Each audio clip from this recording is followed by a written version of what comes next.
नमस्कार विद्यार्थी मित्रांनो, लक्ष सरकारी नोकरी या एज्युकेशनल चॅनलवर आपले पुन्हा एकदा स्वागत.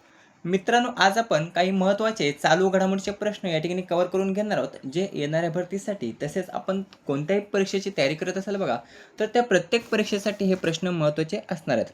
एक्स्ट्रा माहिती देखील आपण या ठिकाणी कव्हर करणार, जी परीक्षेच्या दृष्टिकोनातून महत्त्वाची असणार आहे आणि ती आपल्याला वहीमध्ये नोट डाऊन करायची आहे. व्हिडिओ शेवटपर्यंत नक्की पाहायचा. याचा PDF हा आपल्याला टेलिग्रामला प्राप्त होऊन जाईल. टेलिग्राम चॅनल त्यासाठी जॉईन करायचं आहे आणि लक्ष सरकारी नोकरी या यूट्यूब चॅनल देखील आपल्याला सबस्क्राईब करून घ्यायचं आहे. प्रश्न पहिला आहे, 72व्या राष्ट्रीय चित्रपट पुरस्कार 2026 मध्ये सर्वोत्कृष्ट हिंदी चित्रपट हा कोणता ठरलेला आहे? तर नुकतंच 72वे राष्ट्रीय चित्रपट पुरस्कार 2026 हे जाहीर झाले असून त्यामध्ये सर्वोत्कृष्ट हिंदी चित्रपट जर आपण पाहिला तर त्याचं नाव आहे पर्याय अ श्रीकांत. श्रीकांत हा 2026 मध्ये बघा 72व्या राष्ट्रीय चित्रपट पुरस्कारामध्ये सर्वोत्कृष्ट चित्रपट हा ठरलेला आहे. प्रश्न अतिशय महत्त्वाचा आहे, विचारला जाऊ शकतो. थोडीशी एक्स्ट्रा माहिती या ठिकाणी आपण कव्हर करणारच आहोत. 72वा राष्ट्रीय चित्रपट पुरस्कार जो आहे बघा, तर या पुरस्कार विजेत्यांची जी निवड आहे तर ती दिग्दर्शक जयराज यांच्या अध्यक्षतेखालील 11 सदस्यीय समिती राष्ट्रीय ज्युरी समितीने केलेली होती. हे लक्षात ठेवायचं आहे. त्यानंतर हे जे काही पुरस्कार आहेत तर ते माहिती आणि प्रसारण मंत्रालयाने नवी दिल्ली येथे जाहीर केलेले आहेत. कोणी? तर माहिती आणि प्रसारण मंत्रालयाने. कुठे जाहीर केले? नवी दिल्ली या ठिकाणी जाहीर केले आहेत. एक्स्ट्रा जे काही पॉईंट्स आहेत ते या ठिकाणी कव्हर करून घेऊया. सर्वोत्कृष्ट फीचर फिल्म जर आपण पाहिला तर आर्टिकल 370 किंवा आर्टिकल 370. त्यानंतर सर्वोत्कृष्ट दिग्दर्शक कोण आहेत? आदित्य सुहास जांभळे आर्टिकल 370 साठी. सर्वोत्कृष्ट अभिनेता मुख्य भूमिकामध्ये कोण आहेत? तर कार्तिक आर्यन चंदू चॅम्पियन या चित्रपटासाठी आणि मम्मुट्टी ब्रह्मायुगम या चित्रपटासाठी सर्वोत्कृष्ट अभिनेता ठरलेले आहेत मुख्य भूमिकेसाठी. त्यानंतर सर्वोत्कृष्ट अभिनेत्री कोण ठरलेल्या मुख्य भूमिकेसाठी? तर यामी गौतम आर्टिकल 370 साठी सर्वोत्कृष्ट अभिनेत्री ठरलेली आहे यामी गौतम. त्यानंतर सर्वोत्कृष्ट हिंदी चित्रपट हाच प्रश्न आपल्याला आहे, ज्याचं नाव आहे श्रीकांत. त्यानंतर सर्वोत्कृष्ट लघुपट जर आपण पाहिला तर हमसफर मराठी चित्रपट आहे बघा, हमसफर हा सर्वोत्कृष्ट लघुपट ठरलेला आहे. आणि सर्वोत्कृष्ट मराठी चित्रपट हा प्रश्न येणाऱ्या भरतीमध्ये विचारला जाईल, हा लक्षात ठेवायचा आहे. तर मुक्काम पोस्ट बोंबिलवाडी हा सर्वोत्कृष्ट मराठी चित्रपट हा ठरलेला आहे. दुसरा प्रश्न, भारताचा 99वा ग्रँडमास्टर खालीलपैकी कोण ठरला आहे? तर भारताचा 99वा ग्रँडमास्टर जर आपण पाहिला तर त्या ठिकाणी त्याचं नाव आहे बघा, पर्याय ड VS रत्नवेल. VS रत्नवेल हा बघा भारताचा 99वा ग्रँडमास्टर ठरलेला आहे. कितवा? भारताचा 99वा. काही दिवसांपूर्वीच बघा पर्याय ब हर्षवर्धन GB हा भारताचा 98वा ग्रँडमास्टर ठरला होता. त्यानंतर आता भारताचा 99वा ग्रँडमास्टर असणार आहे VS रत्नवेल. हा जर आपण पाहिला VS रत्नवेल तर मूळचा तमिळनाडूचा आहे. कुठला? तर कोयंबतूर तमिळनाडू या ठिकाणचा तो रहिवासी असून ग्रँडमास्टर किताब जर आपण पाहिला तर तो गुवाहाटी येथे आयोजित स्मार्ट सिटी इंटरनॅशनल ओपन बुद्धिबळ स्पर्धेत त्यांनी 2500 चा टप्पा पार करत प्रतिष्ठेचा ग्रँड मास्टर किताब हा त्या ठिकाणी त्यांनी पटकावलेला आहे. हा प्रश्न महत्त्वाचा आहे. याबाबत अधिक जर माहिती आपल्याला हवी असेल तर 2 व्हिडिओ अगोदर म्हणजे 2 दिवसा अगोदरचा जो काही व्हिडिओ आपण अपलोड केला होता यूट्यूबवर, तर त्यामध्ये आपल्याला अधिक माहिती ही मिळून जाईल. तसेच टेलिग्रामला देखील आपल्याला ही माहिती मिळून जाईल. प्रश्न तिसरा आहे, जपान ओपन बॅडमिंटन स्पर्धा जिंकणारी पहिली भारतीय कोण ठरलेली आहे? मागील 4-5 दिवस झाले भारताचे पहिले असे प्रश्न भरपूर रिपीट होत आहेत. ते प्रश्न जे आहेत बघा तर ते आपण एकाच व्हिडिओमध्ये पूर्ण कव्हर करून घेणार आहोत. तो व्हिडिओ देखील आपल्याला लवकरच अपलोड करायचा आहे.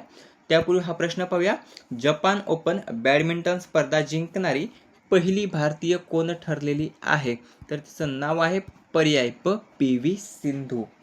PV सिंधू यांनी बघा नुकतंच जपान ओपन बॅडमिंटन स्पर्धा 2026 जिंकलेली आहे आणि ही स्पर्धा जिंकणारी पहिली भारतीय बॅडमिंटनपटू जर आपण पाहिली तर तिचं नाव आहे PV सिंधू. पूर्ण नाव विचारलं जाऊ शकतं. पुसारला व्यंकट सिंधू, पुसारला व्यंकट सिंधू असं PV सिंधूचं पूर्ण नाव आहे. जन्म 5 जुलै 1995 साली हैदराबाद या ठिकाणी झाला. खेळ जर आपण पाहिला तर त्या बॅडमिंटन या खेळाशी संबंधित आहेत. महत्त्वाची कामगिरी लक्षात ठेवायची आहे. बॅडमिंटन वर्ल्ड चॅम्पियन बनणारी ती पहिली आणि एकमेव भारतीय आहे. लक्षात ठेवायचं, एकमेव भारतीय महिला. काय विचारलं जाऊ शकतं तर बॅडमिंटन वर्ल्ड चॅम्पियन बनणारी एकमेव भारतीय किंवा पहिली भारतीय महिला कोण आहे? तिचं नाव आहे PV सिंधू, पुसरला व्यंकट सिंधू. त्यांना काही महत्त्वाचे पुरस्कार प्राप्त आहेत.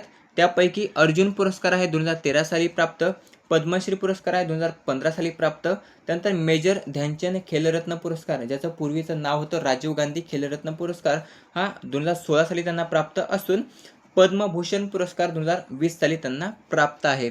जे काही देशाचे सर्वोच्च 4 नागरी पुरस्कार आहेत बघा, त्यापैकी 2 महत्त्वाचे पुरस्कार हे त्यांना प्राप्त आहेत, एक पद्मश्री आणि पद्मभूषण. चौथा प्रश्न आहे, लॉर्ड्स क्रिकेट स्टेडियम म्हणजेच लॉर्ड्स क्रिकेट स्टेडियम जे इंग्लंड लंडन या ठिकाणी आहे, तर या स्टेडियमवर ODI म्हणजेच एकदिवसीय सामन्यामध्ये शतक करणारा पहिला भारतीय फलंदाज कोण ठरलेला आहे? कशामध्ये विचारलेला आहे? ODI मध्ये. टेस्टमध्ये विचारलं तर विनू मांकड होते बघा, विनू मांकड. विनू मांकड हे टेस्टमध्ये ODI टेस्ट क्रिकेटमध्ये शतक करणारे पहिले भारतीय फलंदाज होते. कोणत्या स्टेडियमवर? तर लॉर्ड्स क्रिकेट स्टेडियमवर. लक्षात ठेवायचं आहे. इथे काय प्रश्न विचारला आहे? ODI विचारलेला आहे. तर ODI मध्ये नुकतंच रोहित शर्माने ठोकलेलं आहे बघा शतक. कोणी? रोहित शर्माने.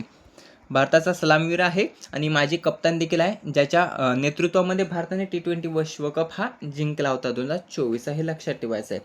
तर या लॉर्ड्स क्रिकेट स्टेडियमवर एक दिवसीय सामन्यामध्ये त्याने शतक ठोकलेले आहे आणि एकदिवसीय सामन्यामध्ये शतक करणारा पहिला भारतीय फलंदाज जर आपण पाहिला तर तो असणार आहे रोहित शर्मा. हे झालं ODIचं. टेस्टमध्ये जर आपण पाहिलं तर टेस्टमध्ये विनू मांकड असणार आहेत आणि महिलांमध्ये काही दिवसांपूर्वीच यास्तिका भाटिया जिने टेस्टमध्ये शतक ठोकलेलं आहे लॉर्ड्स स्टेडियमवर.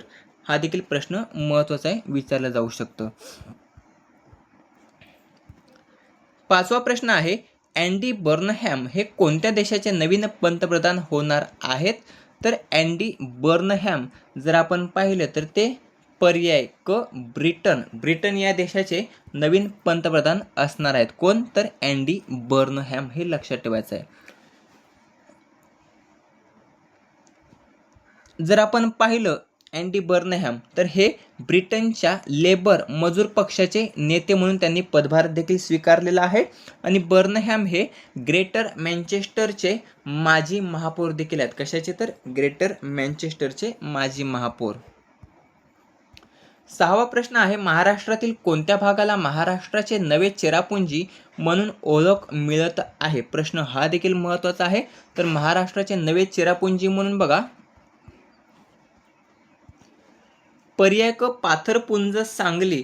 पाथरपुंज सांगली हे जे काही ठिकाण आहे तर त्या ठिकाणाला किंवा भागाला महाराष्ट्राचे नवे चेरापुंजी म्हणून ओळख मिळत आहे. त्याचं कारण देखील आपण या ठिकाणी कव्हर करणारच आहोत. त्यापूर्वी स्थान आपण पाहूया. स्थान आहे पाथरपुंज गाव, वारणावती, जिल्हा सांगली.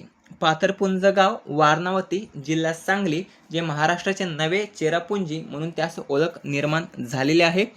चांदोली धरणाच्या पाणलोट क्षेत्रात हे ठिकाण असून सह्याद्री पश्चिम घाट पर्वत रांगेमध्ये आहे. हे झाले त्याचे स्थान.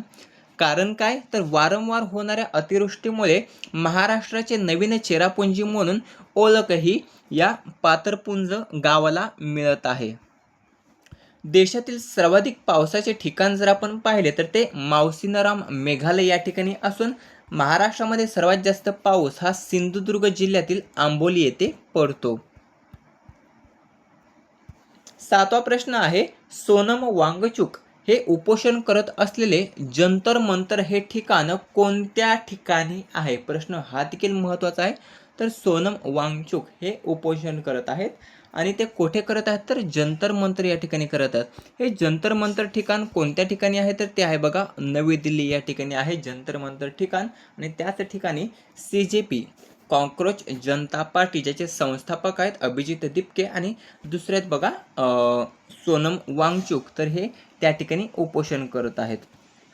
थोडीशी माहिती पाहूया. वांगचुक, सोनम वांगचुक हे student educational and cultural movement of Ladakh सेकमॉलचे संस्थापक संचालक आहेत, लक्षात ठेवायचं आहे.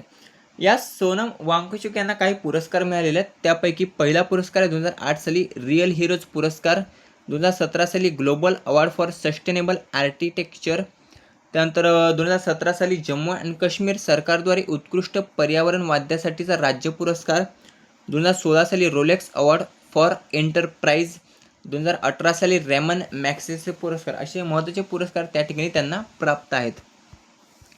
8वा आणि शेवटचा प्रश्न आहे, दिल्ली पोलीस आयुक्तपदी कोणाची नियुक्ती ही अलीकडेच करण्यात आली आहे? तर दिल्ली पोलीस आयुक्तपदी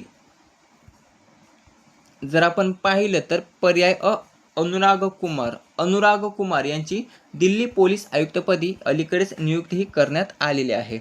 सतीश गोलचे आहे माजी दिल्ली पोलीस आयुक्त होते.